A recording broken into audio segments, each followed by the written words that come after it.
In this video, I'm going to run through topic 6, which is waves of the GCSE AQA physics specification. I hope you find it useful. A wave is a means of transferring energy from one point to another without there being any transfer of any substances between the 2 points. If we think of a sound wave, the particles will vibrate to move the sound wave along, but it is the wave that travels through the air, not the particles. If we think of ripples on water, it's the wave that does the moving, not the water particles. Yes, the water particles will vibrate in order to pass on the wave, but the water particles will remain in the same position, and it's the wave itself that moves as the ripples. There are a few key terms that you need to be aware of in terms of waves. The first one is wavelength, and that is the distance between one point on a wave to the equivalent point on the next wave, and this can be found from the distance between two peaks or two troughs, and you should know that wavelength is measured in meters. We can see here that we've got wavelength there. Remember that we use lambda as a symbol for wavelength. The next key word you need to be aware of is frequency. Frequency is the number of waves passing a fixed point each second, and frequency is measured in hertz. So that's how many waves pass a given point in a second. The amplitude is the maximum displacement of a point on the wave for its equilibrium position. So you can see this wave here, at the moment this is the sine curve, but the particles, remember, are only moving up and down in this wave, like so. You can see that from the equilibrium position, which is this dotted line, the maximum amplitude can be found at this point here. And time period is the time taken for one complete oscillation. With waves, there's two equations you need to be aware of. The first one is what we tend to refer to as a wave equation, which is that wave speed is equal to frequency times wavelength. We use the symbol V for wave speed, we use the symbol F for frequency, and we use the symbol lambda for wavelength. We measure speed in meters per second, wavelength in meters, and frequency, remember, is measured in hertz. You need to learn that equation. The time period equation will be given to you on the formula sheet, and the time period is the time taken for one complete oscillation. And remember that the frequency is the number of oscillations per second, so therefore they're the inverse of each other, or reciprocal of each other. So you can see that we've got that the time period t is equal to 1 over frequency f.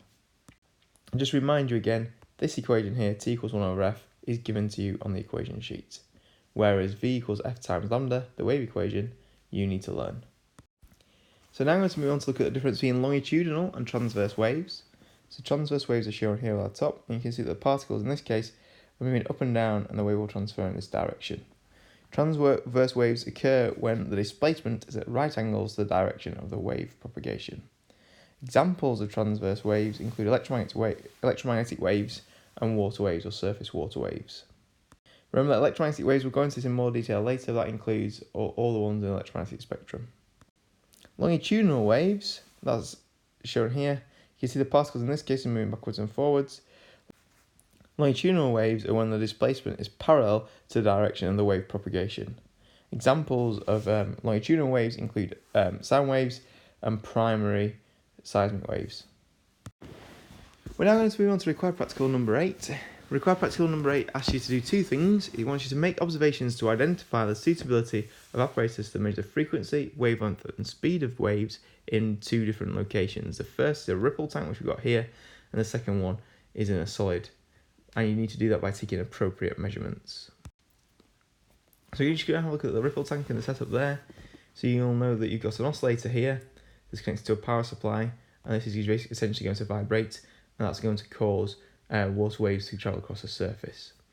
You can shine a light on the top and illuminate some paper underneath, and then you'll be able to mark on to the paper. I'll view the screen here to see how many waves you got in a given area. Remember, you could always use a camera to take a picture of this sheet, so you'll be able to count the waves in real time. In some cases, you can also film this in slow motion as well, which is a good way in terms of working out the frequency. For this one down here, what we've got a basically a string or cord of elastic that we can place across here, and then onto the string you're going to tie a mass which goes over a pulley, and that gives you the tension of the string. You then attach that to either a vibration generator or sometimes called an oscillator, and that will move up and down, and that will send a wave along the string. When the wave gets to this end, it will reflect backwards, and those two waves will be travelling in opposite directions, and they'll superimpose to form a standing wave. For both experiments, you need to take a few measurements. The first thing you're going to need to measure is the wavelength in order to work out the wave speed. So we can see wavelength's lambda here, so remember that wave speed is equal to frequency times wavelength. so we want to find out the wavelength first. So in the first example, how I'm going to work out wavelength, we'll set our diagram up like so, and we'll take an image of this screen here, and we'll measure the length of the whole screen. We'll count the number of wavelengths across the screen, and then we'll be able to divide the length of the screen by the number of wavelengths. And this one, you measure the length of the whole string, and you then work out how many wavelengths you've got going across the string by counting the number of peaks and troughs. And from there, then you'll be able to divide the whole length by the number of wavelengths you've got to work out the length of one wave. The next thing we're going to need to measure is either the time period or the frequency. So for the first one, what we could do is we could use a slow motion camera, focus on here, and then once we use a slow motion camera to measure this whole thing, we would then be able to count the number of waves passing a fixed point in a given second using a slow motion camera. Now you might want to do that over a 20-second period and then divide by the number of waves you got passing there, or you could do it over a 10-second period just to make it more accurate. And with this one here, how you measure time period or frequency is you'd use the signal generator that you've used to set that up, or you could take a measurement from an oscilloscope, which would give you a more accurate value of frequency. When I say more accurate, what I mean by that is it's got a higher resolution, so you can measure to a smaller decimal place. Once we've worked out the time period or the frequency, what we can then do is we can find the other one. So ideally we want to find frequency, so frequency would equal 1 over time period, using this equation here that, remember, is given on the equation sheet. And once you've got a value for frequency and a value for wavelength, to work out the wave speed, you can use this equation at the bottom, where wave speed is equal to frequency multiplied by wavelength. Next thing we're going to look at is how to measure the speed of sound in air. And you can use the following method. So the idea is you go outside somewhere near a building, and you're going to bang something together, that could be bricks, or in this case we're going to use cymbals, and that's going to produce a sound wave. The sound wave is going to travel to the wall, and it's going to get reflected back. Remember, we call that an echo. And so as soon as we bang these cymbals together, we'll start a stopwatch, and then the sound wave will travel to the wall, it will bounce back, and then we will stop the stopwatch when we hear the echo or the reflected sound. We can then measure the distance to the wall using a tape measure, and then what we need to do is we would get the time from a stopwatch, and we know the distance to the wall, and we have to times our distance by 2 because the sound wave is going to travel to the wall and then back to the person with the detector, which are our ears in this case. And so we do 2 times the distance divided by time to work out the speed. We're going to move on to look at the electromagnetic spectrum. The electromagnetic spectrum is a series of waves of different frequencies and wavelengths. They're all grouped together because they all have similar properties. They're all transverse waves, and they all have an electric and magnetic field that oscillate at right angles to the direction they travel. All electromagnetic waves, including visible light, travel at the same speed through a vacuum, and that's 300 million meters per second. And different substances may absorb, transmit, reflect, or refract electromagnetic waves at different wavelengths. So the wavelengths of the electromagnetic spectrum that we can see is visible light, but there are a range of them as well. So you start off with radio waves that have got the lowest frequency and longest wavelengths. Then we move up to microwaves, infrared, visible light, ultraviolet, X-rays, and then finally gamma rays. And you'll need to be aware of the properties of all the different parts of this spectrum. So electromagnetic spectrum in more detail then. So the energy and frequencies are proportional to one another. So the ones with the highest frequency have the highest energy, but the shortest wavelength. And the ones with the lowest energy will have the lowest frequency, but the longest wavelength. And again, to put them in descending order this time, so the highest energy ones are gamma rays. Below them we've got X-rays, then ultraviolet, visible light, infrared, microwaves, and then radio waves. You need to be aware of some of the uses of them. So radio waves can be used for TV and radio signals. Microwaves are used for satellite communications and cooking food. Infrared are used for electrical heaters, cooking food, infrared cameras, and remote controls. Visible light are used in fibre optic communications. Ultraviolet is used in energy efficient lamps and sun tanning. And X-rays and gamma rays can be used in medical imaging and medical treatments.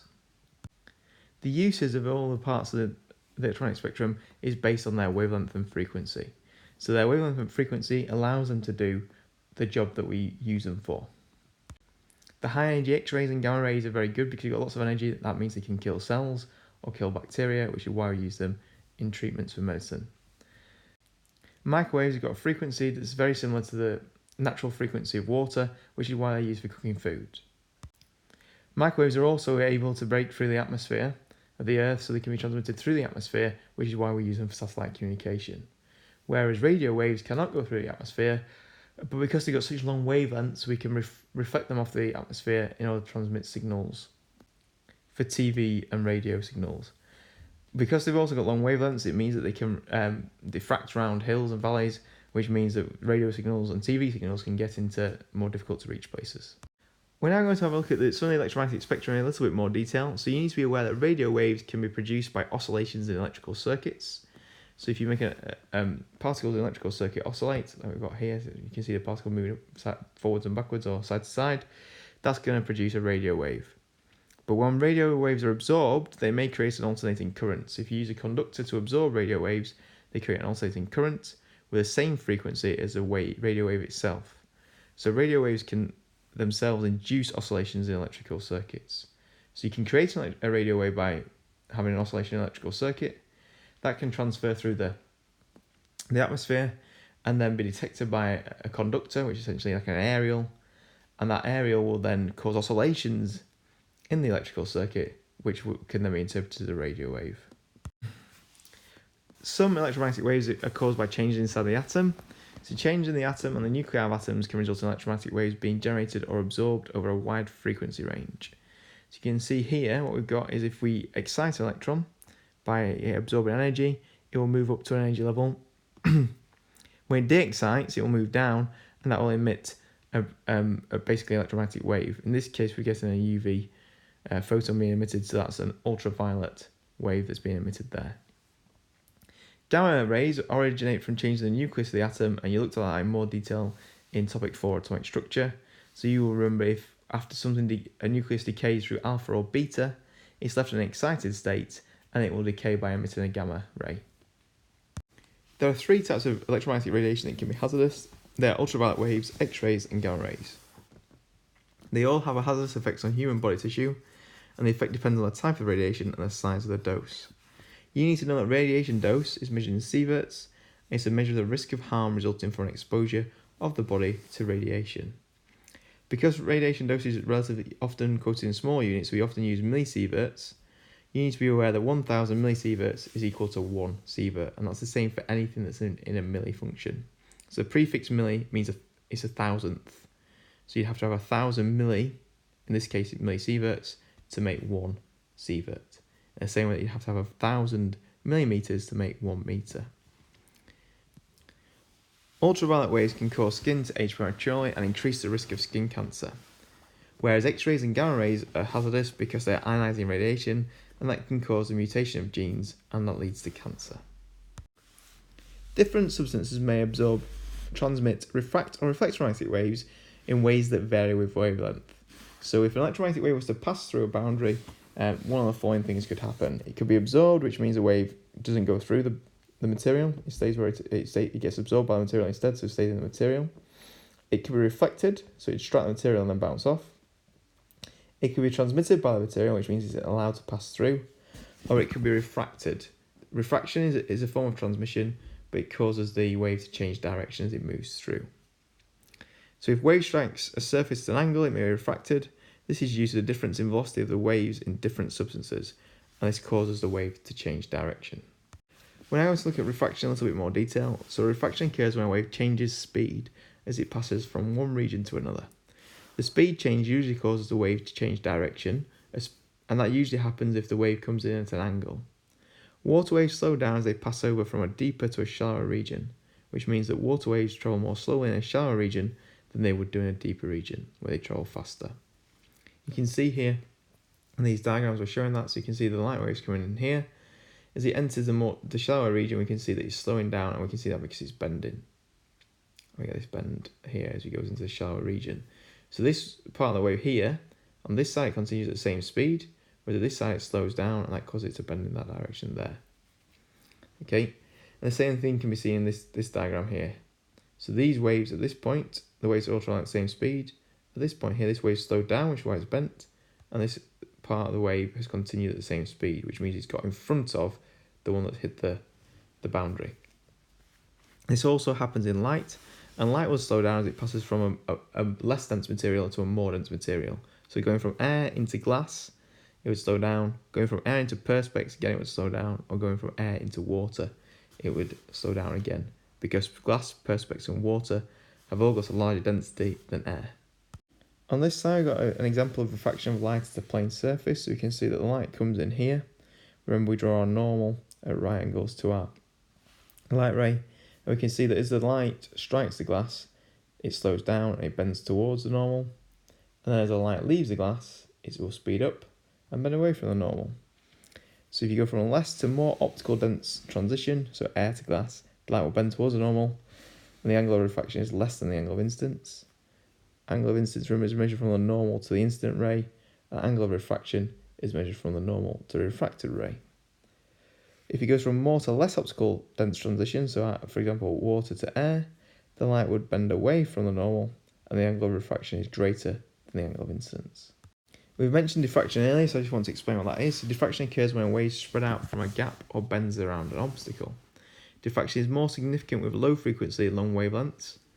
Diffraction results in the energy of the wave spreading out, and for a wave to diffract through a gap, the wavelength should be a similar order to the magnitude of the gap size.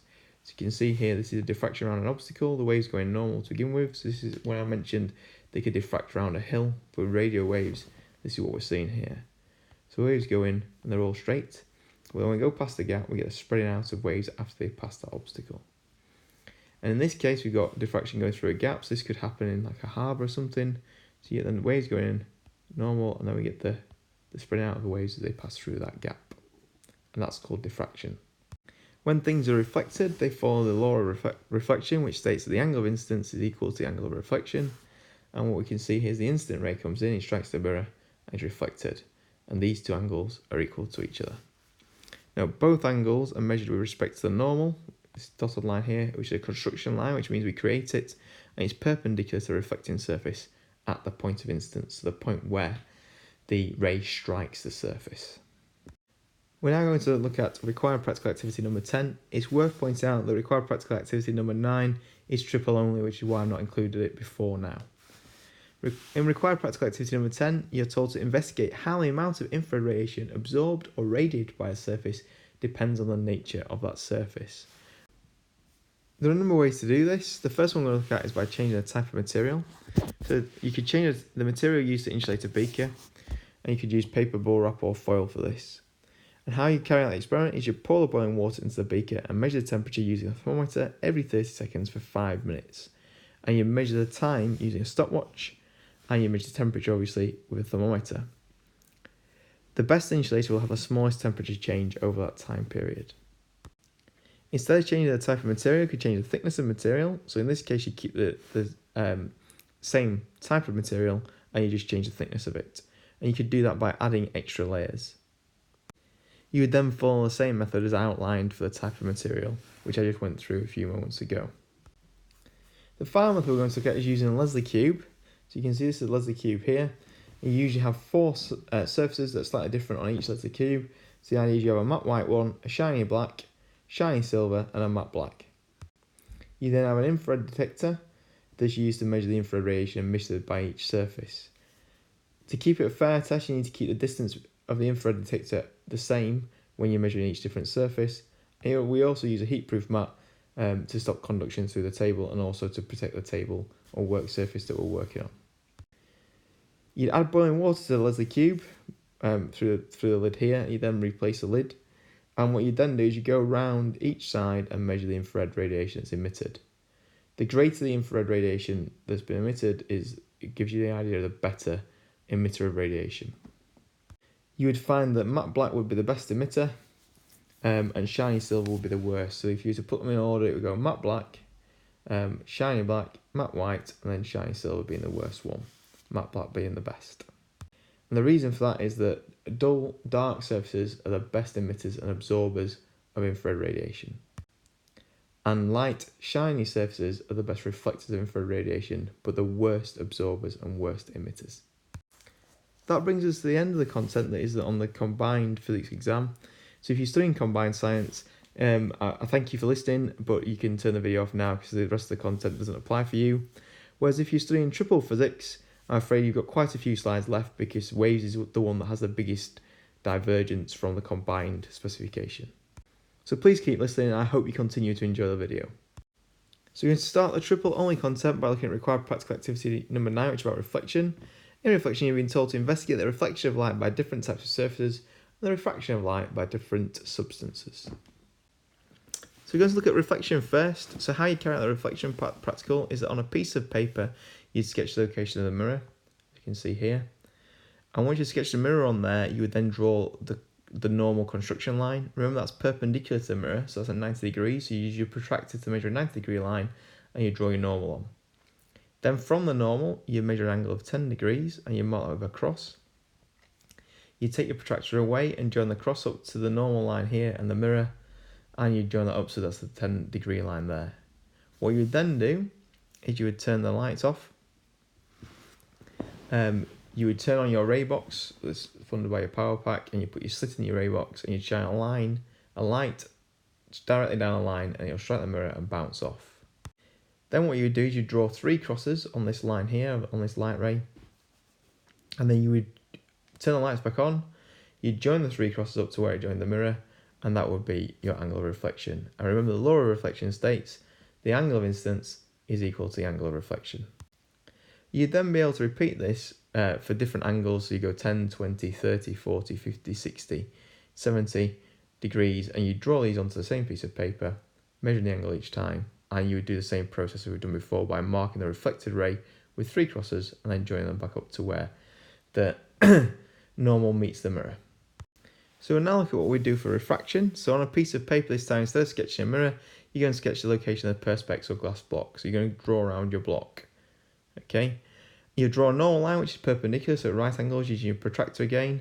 So you draw your normal line on. Once you've drawn your normal line on, you would then measure the angle from the normal line at regular intervals, for example 10 degrees, you go 10, 20, 30, 40, etc. You mark the angles with a cross, and then you'd sketch the incident ray from the cross, so say the cross is here, back to where the normal line intersects the ray box. You'd then replace the glass or perspex block onto your page. You'd turn the light off and put your ray box on. You'd use your ray box or position your ray box so that light shines along the incident ray that you want to measure. And then what you'd know is you'd see that the light will come in here and it will pass out to the far side of the block. You should draw 3 crosses along the refractive beam where it emerges from the block, and then those crosses should be joined together back to the edge of the block. Once you've done that, you'll be able to draw your refracted ray through the block by joining the 2 rays on either side of it back together. You'd then be able to measure the angle of refraction by measuring this angle that's in here. And you'll be able to repeat that for the different values for your incident rays, so your different angles of incidence. We're now going to look at how to construct ray diagrams to show the image formed by a plane mirror. So in this case, we've got an L-shaped value here, and what you do in order to show the direction of where that image would be is from the object you draw 2 rays. Now remember that the rays are going to be reflected by the mirror, so we draw the first one, which is the red line. It's going to strike here, and it's going to be reflected through the same angle. These angles can be measured using a protractor, and the normal can be drawn on using a protractor as well. Remember, the normal is at 90 degrees. You can then draw a blue line and see how it's reflected. Now imagine that you're looking down here now. Where would you see that image where you could trace these lines backwards, and where they join together, that's where you get that point of your object, and then you'll be able to draw your L-shaped image there. So you can see that this is where the 2 construction lines are traced back. So the image is produced by a plane mirror is the same size as the object. It's the same distance behind the mirror as the object is in front. It's upright, so it's the same way around as the object, same way up, but it's back to front compared with the object. We call that laterally inverted. And the key thing to remember is this is a virtual image, which means it's not real. So real images are formed where the actual light rays cross, and real images can be cast onto a screen. An example of that is a projector image. Virtual images, on the other hand, are formed where light rays only appear to come from. The actual light rays don't cross, but in this case the construction light rays do. So they appear to come from over here. A virtual image cannot be cast onto a screen. An example of a virtual image includes the image formed by a plane mirror, in this case here. A bit more detail on refraction. So refraction, as we said before, is a change of direction of light as it passes from one medium to another. And the refractive index n is given by sine I over sine r, where sine I is the sine, the angle of incidence, and sine r is sine function of the angle of refraction. You can see that we can work this value out for this example here. So if the angle of incidence is 32, the angle of refraction is 20, sine I over sine r is sine 32 over sine 20, and that would give us 1.55. Notice there are no units for refractive index. We're now going to look at lenses. A lens forms an image by refracting light. In a convex or converging lens, as the one shown here in the diagram, parallel rays of light are brought to a focus at the principal focus, which is the focal point here. The distance from the lens to the principal focus is called the focal length. A converging lens can be used as a magnifying glass. The magnification produced by a lens is calculated using the equation magnification equals image height over object height. This equation is given to you on the equation sheet. The other type of lens you need to be aware of is a diverging lens, as shown here. A diverging lens causes the light rays to become diverged, so they spread apart, but if you extrapolate the lines back, they will come from the principal focus on the opposite side of the lens. Now let's look at ray diagrams. So you need to be able to construct a ray diagram to show formations of images by convergent and divergent lenses. You'll need to be able to comment on the nature of the image, and you should know that that's defined by its size relative to the object, so is it bigger or smaller, whether the image is upright or inverted relative to the object, and whether it's a real or virtual image. Remember that a real image can be projected onto a screen, and that's where the real light rays cross, and a virtual image cannot be projected onto a screen, and it's where the extrapolated light rays cross. We're going to look at how we do this ray diagrams for divergent lenses now. So divergent lenses can have this symbol which is shown here. And when you construct a ray diagram, you need to draw two rays. The first one we call a parallel ray. That goes in parallel from the top of the object to the lens, and it runs parallel to the principal axis, which is a dotted line through the middle here. So it goes in parallel until it reaches the lens. After the lens, it goes through the focal point. But for diverging lenses, they spread light out from a focal point on this side. So you'd extrapolate a line from the focal point to the lens and then straight through. The second ray you need to draw is a central ray that goes from the top of the object through the mirror at the point where it intersects the principal axis, so through the centre of the mirror. Where two rays intersect, that is where you get your image formed. For images formed by diverging lenses, they're always diminished or smaller than the object. They're always virtual because they're on the opposite side of the lens, and the real light rays don't cross. And they're always upright, which means they're the same direction, pointing in the same direction as the object. Well, now to construct ray diagrams for converging lenses. Converging lenses, remember, can have this symbol which is shown here, with the arrows pointing away from the lens. To do this, we're going to draw the same rays as before. So the first one's the parallel ray. So you draw that and go in parallel, and you draw it coming out through the focal point here. Then you'll draw a central ray, which is straight through the centre point of the lens, where it intersects the principal axis. Now, if the object is closer to the lens than the focal point, so you can see the focal point is further away from the lens than the object, you're going to get a virtual image formed because these rays won't cross. So once you've drawn these, you need to imagine if you were on this side of the lens looking back to see where those light rays come from, you extrapolate the line back, and where they intersect is where you get the image. So it's a virtual image because it's formed on this side of the lens, and you can't project it onto a screen. That's where the imaginary light rays cross.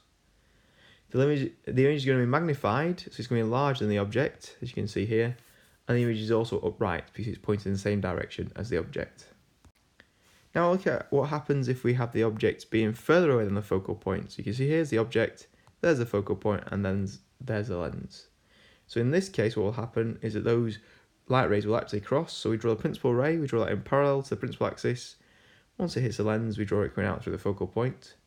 I can draw a central ray as well, which goes straight through the centre of the lens where it meets the principal axis. You then draw your image at that point where they intersect. You can see in this case, for this example here, they're the same size, although the size does vary depending on where the object is relative to the focal point. But for all ray diagrams that have got the object further away than the focal point, the following are true. You always get a real image because the real light rays cross, and therefore it's a real image and it can be projected onto a screen. And the image is always inverted, which means it's the opposite way around to the original object. The colour of light and transmissions is what we're going to look at next. So each colour within the visible light spectrum has its own narrow band of wavelength and frequency. you need to remember that white light consists of a spectrum of colours which goes red, orange, yellow, green, blue, indigo and violet in increasing frequency and decreasing wavelength. You should also remember that visible light is a part of the electromagnetic spectrum and that is therefore a transverse wave. When we look at reflection from a smooth surface in a single direction, it's called specular reflection. So when light strikes a smooth surface, it will reflect in the same direction. Reflection from a rough surface causes scattering, and that's called diffuse reflection. Colour filters work by absorbing certain wavelengths and colours of light and transmitting other wavelengths and colours. So for example, if you had a blue filter and we shine white light at the blue filter, all the other frequencies of light will be absorbed, so all the other colours of light will be absorbed apart from blue, which will be transmitted. Now if we were to look at a blue object through a blue filter, it would appear blue. If we looked at a white object through a blue filter, it would also appear blue. But if we looked at a red object through a blue filter, it would appear black. And the reason for that is red objects only reflect red light.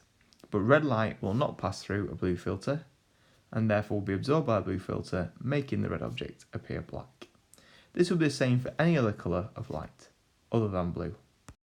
We'll continue to look at the colour of light. The colour of an opaque object is determined by which wavelengths of light are more strongly reflected. Wavelengths that are not reflected are absorbed by the object. If all wavelengths are reflected equally, the object appears white. If all wavelengths are absorbed, the object appears black. An object will have a colour if it reflects one of the wavelengths of light more strongly. So for example, a blue object, the white light will come in, all the other wavelengths of light will be absorbed apart from blue, and blue will be reflected, making the object appear blue. Objects that transmit light are either transparent or translucent. So a few definitions on these. So transparent objects transmit most light, which makes them clear to see through. Opaque objects don't transmit any light, whereas translucent objects transmit some light, but they are not completely clear, which means it's difficult to see through them. We're now going to look at sound waves. Sound waves can travel through solids, causing vibrations in the solids. Within the ear, sound waves cause the eardrum and the other parts to vibrate, which cause the sensation of sound. The conversion of sound waves to vibrations of solid works over a limited frequency range, and that restricts the limits of human hearing. The range of normal human hearing is from about 20 Hz to 20 kHz, or 20 Hz to 20,000 Hz. That's a good time to remind you that 1 kHz is equal to 1000 Hz. Any waves that have a frequency higher than the upper limit of human hearing we call ultrasound. To define ultrasound are waves that have a frequency higher than the upper limit of hearing for humans.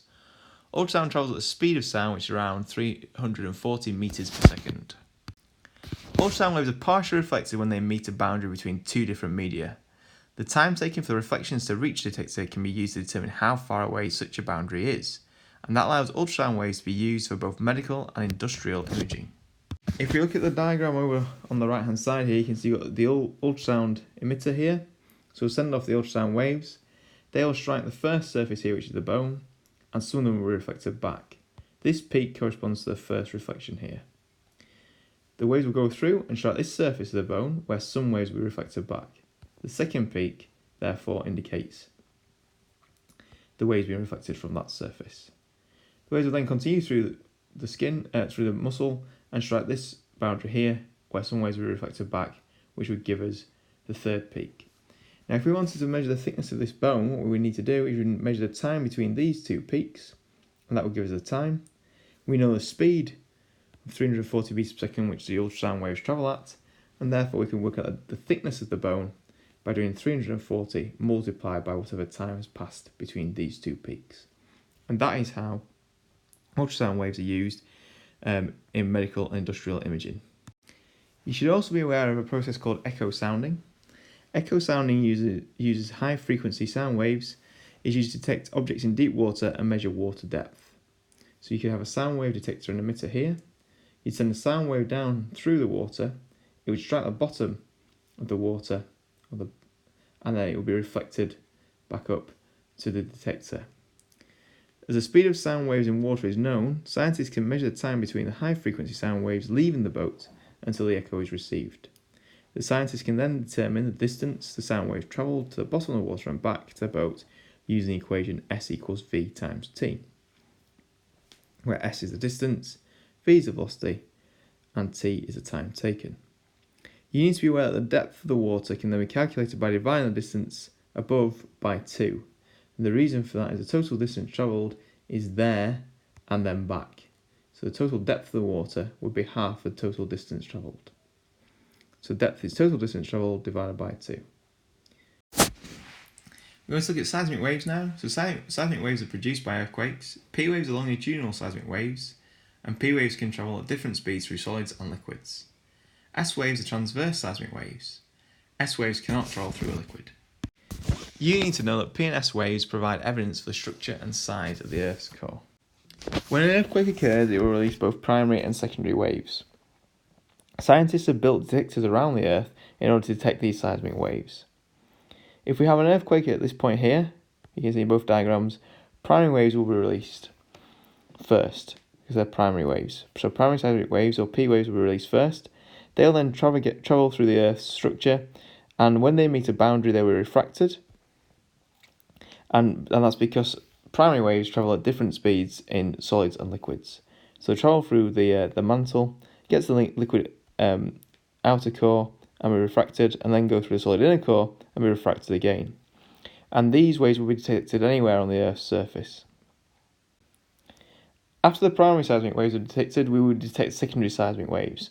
But secondary seismic waves cannot travel through liquids, so therefore they cannot travel through the liquid outer core. So we have this shallow zone, the S-wave shallow zone, which you can see here. So if I had a detector that was placed on the Earth at this point, it would detect primary waves and then secondary seismic waves.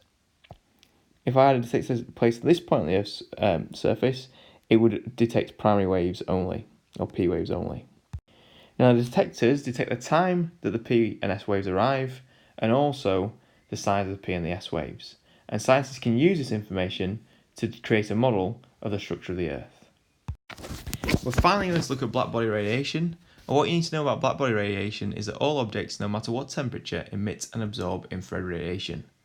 The hotter the body, the more infrared radiation it radiates in a given time. A perfect blackbody is an object that absorbs all of the radiation incident on it. A blackbody does not reflect or transmit any radiation. Since a good absorber is also a good emitter, a perfect blackbody would be the best possible emitter. Further information you need to know about radiation is that a body at constant temperature is absorbing radiation at the same rate as it is emitting radiation. The temperature of a body increases when the body absorbs radiation faster than it emits radiation. And therefore, the temperature of a body would decrease if it absorbs radiation at a slower rate than it's emitting radiation. The temperature of a body is related to the balance between incoming radiation absorbed and radiation emitted, and that's the same for our planet Earth. So if the Earth is getting hotter, the reason for that is it is absorbing more radiation than it's emitting. That brings us to the end of this presentation and the video. I thank you very much for listening, and I wish you the best of luck in your exams.